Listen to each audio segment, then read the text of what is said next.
अरे अभी तो बहुत टाइम है, आराम से हो जाएगा। ऐसा ही अभी मैक्सिमम बच्चों का रिएक्शन होगा जो नेक्स्ट ईयर जेई का एग्जाम देने वाले हैं। लेकिन मेरे बच्चों, जरा आप होश में आओ और कैलकुलेट करो, फिर आपको पता चलेगा कि जेई मेन जनवरी अटेम्प्ट 2027 के लिए भी आपके पास केवल 9 महीने बचे हैं। और जिस रफ्तार से हर साल कंपटीशन मेरे भाई बढ़ रहा है, जिस टाइप के पेपर्स एनटीए बना रहा है, उस हिसाब से ये 9 महीने कुछ भी नहीं है। ऐसे में तो 2 साल का टाइम भी कम पड़ जाए और आप 9 महीने को ही कुबेर का खजाना समझ रहे हो। अभी आप एक दिन भी वेस्ट करना अफोर्ड नहीं कर सकते। इस जेई की जंग को जीतने के लिए हर दिन आपको एक योद्धा की तरह लड़ना होगा, और ये तभी पॉसिबल है जब आपके पास एक प्रॉपर टाइम टेबल हो। इसीलिए आज इस वीडियो में मैं दोनों टाइप के स्टूडेंट्स के लिए एक टाइम टेबल शेयर करूंगा, जो स्कूल के साथ कोचिंग जाते हैं उनके लिए भी, और जो सिर्फ कोचिंग जाते हैं उनके लिए भी, ताकि आप सब 2027 में कॉन्फिडेंटली आईआईटी या एनआईटी तक पहुंच जाओ। लेकिन स्टार्ट करने से पहले कमेंट में मुझे ये बताओ कि आप स्कूल प्लस कोचिंग दोनों अटेंड करते हो या बस कोचिंग जाते हो। 9 मंथ गेम प्लान। बच्चों, सबसे पहले एक चीज समझो, ये 9 मंथ रैंडम पढ़ाई के लिए बिल्कुल नहीं है। ये एक प्लान्ड वॉर टाइमलाइन है, क्योंकि अब टाइम ऑलरेडी मेरे भाई बहुत कम बचा है। देखो, अगर तुमने इस टाइम पे ठीक से प्लान नहीं किया तो आगे चल के तुम्हें फुल लेंथ मॉक टेस्ट देने होते हैं। उनके बिना सिलेक्शन छोड़ो, दूर दूर तक 10-20 हजार रैंक भी नहीं आएगी। तो इसीलिए मैं ये कहता हूँ कि सिलेबस को टाइमली कंप्लीट करना है। उसके बाद 7-8 full length mock IIT main के देने हैं। उसके बाद काफी सारे मॉक आपको आईआईटी एडवांस के भी देने होंगे। तो ये सब प्रॉपर प्लानिंग के बिना नहीं हो सकता। इसीलिए आपको इस जर्नी को 3 क्लियर फेजेस में तोड़ना होगा, ताकि एंड में पैनिक ना हो और सब आपके कंट्रोल में रहे। Phase number 1, first 6 months. इस फेज में आपका मेन फोकस होगा क्लास 12 के सिलेबस को स्ट्रॉन्ग बनाना और साथ ही क्लास 11th का बैकलॉग कवर करना। आपको एनसीईआरटी और कोचिंग मॉड्यूल्स को बेस बना के पढ़ना होगा। इधर आपको स्पीड के पीछे नहीं भागना, सिर्फ क्लैरिटी से ध्यान देना है। Phase number 2, next 2 months. अब यहाँ गेम थोड़ा सा सीरियस हो जाता है। इस फेज में आपको हैवी पीवाईक्यूज प्रैक्टिस करनी होंगी, साथ ही अपने वीक टॉपिक्स को आइडेंटिफाई करके उन्हें स्ट्रॉन्ग करना होगा। और सबसे इंपॉर्टेंट ये सीखना होगा कि कौन से क्वेश्चंस अटेम्प्ट करने हैं और किन्हें एग्जामिनेशन हॉल में छोड़ देना है। धीरे धीरे आपको अपनी स्पीड भी इंप्रूव करनी होगी, क्योंकि उस स्टेज पर सिर्फ समझना काफी नहीं होता, अप्लाई करना भी बहुत अच्छे से आना चाहिए। फेज नंबर 3, लास्ट का 1 महीना। अब लास्ट के मंथ में आपको सिर्फ एक काम करना है, फुल सिलेबस को रिवाइज करना है और मिक्स्ड क्वेश्चंस सॉल्व लगातार करने हैं। यहाँ नया कुछ भी सीखने की कोशिश मत करना, जो पढ़ा है उसी को परफेक्ट करना। इस टाइम आपका फोकस एक्यूरेसी और टाइम को ठीक से मैनेज करना, इस पर होना चाहिए, क्योंकि यहाँ पर टॉपर और एवरेज स्टूडेंट के बीच का रियल गैप एक्चुअली बनने लगता है। अब दिक्कत ये आती है कि इतना लंबा प्लान लगभग सब बना लेते हैं, पर एग्जीक्यूशन में बिल्कुल फेल हो जाते हैं। इसीलिए अब हम सीधा आते हैं डेली एग्जीक्यूशन प्लान पर। तो स्कूल प्लस कोचिंग स्टूडेंट्स, सबसे पहले बात करते हैं उन स्टूडेंट्स की जो स्कूल प्लस कोचिंग दोनों मैनेज कर रहे हैं। सच बताऊं, ये सबसे टफ कैटेगरी होती है, पर ट्विस्ट ये है कि इसी कैटेगरी से सबसे ज्यादा सिलेक्शन भी आता है, क्योंकि इनके पास एक हिडन एडवांटेज होता है। उसका नाम है मेरे भाई डिसिप्लिन। इनके पास लेजी होने का ऑप्शन शुरू से ही नहीं होता। सच बताऊं आपको तो मैं इसी कैटेगरी को बिलोंग करता हूं। मैं एमपीएस जवाहर नगर से हूं। वहां पर अटेंडेंस के मामले में कोई लीनियंसी बरती नहीं जाती थी, और आपको रेगुलरली सारी चीजें, कॉपीज, नोट्स और टर्म टेस्ट सब देने होते थे। मेडिकल एप्लीकेशन वहां पर एक्सेप्ट नहीं होती थी।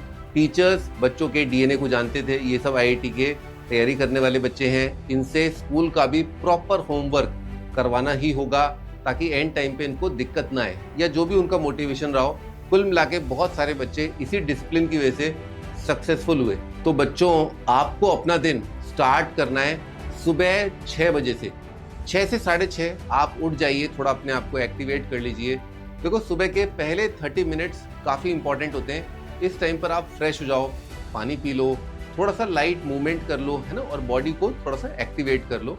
और सबसे इंपॉर्टेंट, फ़ोन को मेरे भाई बिल्कुल भी टच नहीं करना, वरना दिन स्टार्ट होने से पहले ही तुम्हारा कंट्रोल अपने दिन से चला जाएगा। फिर आते हैं सुबह 6:30 से 7:30, पावर रिवीजन स्लॉट बोलता हूँ मैं इसको।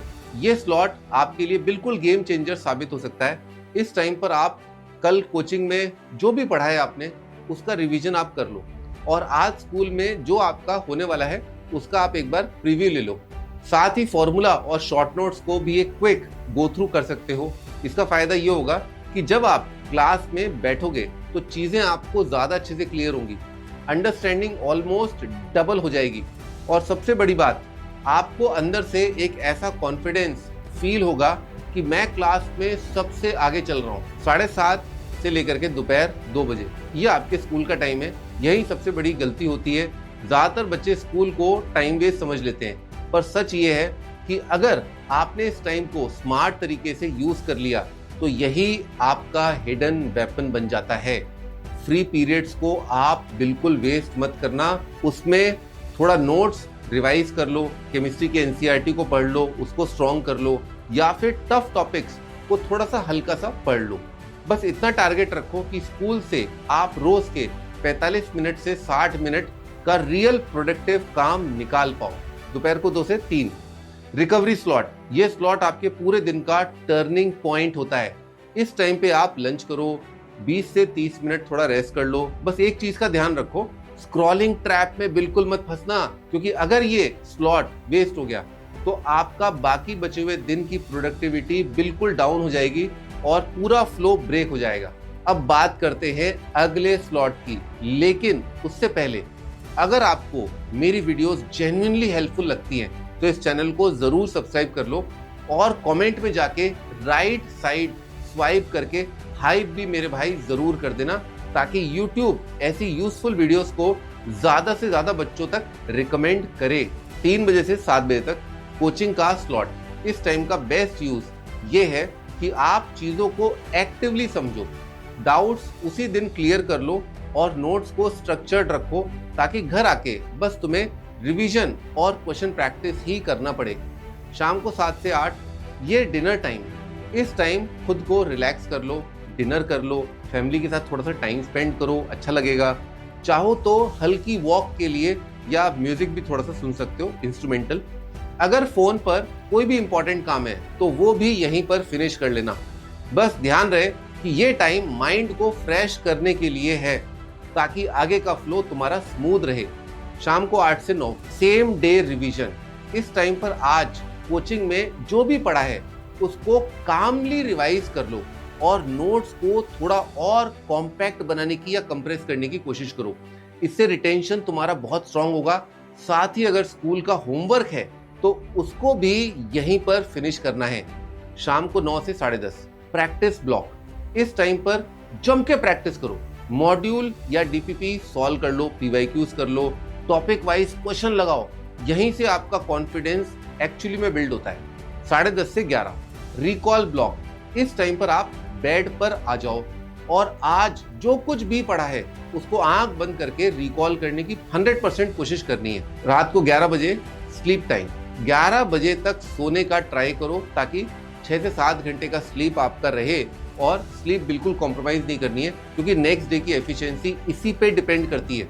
वीकली सिस्टम, संडे को 3 घंटे फुल रिवीजन करो और 2 घंटे अपना बैकलॉग क्लियर करो, ताकि वीक का प्रेशर अक्यूमुलेट न होने लगे। साथ ही वीक में एक दिन अपने वीकेस्ट सब्जेक्ट पर जरूर काम करना है। याद रखो, ये 9 महीने इजी नहीं होने वाले हैं। रोज छुट्टी लेने का मन करेगा तुम्हारा, पर आईआईटी उसी को मिलेगा जो ये डिफिकल्टी पार कर लेगा। अब बात कर लेते हैं सिर्फ कोचिंग जाने वाले स्टूडेंट्स की। टाइम इन स्टूडेंट्स का सबसे बड़ा एडवांटेज होता है, लेकिन वही चीज कभी कभी डिसएडवांटेज भी बन जाती है, क्योंकि जब टाइम ज्यादा होता है तो डिस्ट्रैक्शन बहुत इजीली आपके पास आ सकती है, आप डिस्ट्रैक्ट हो सकते हो।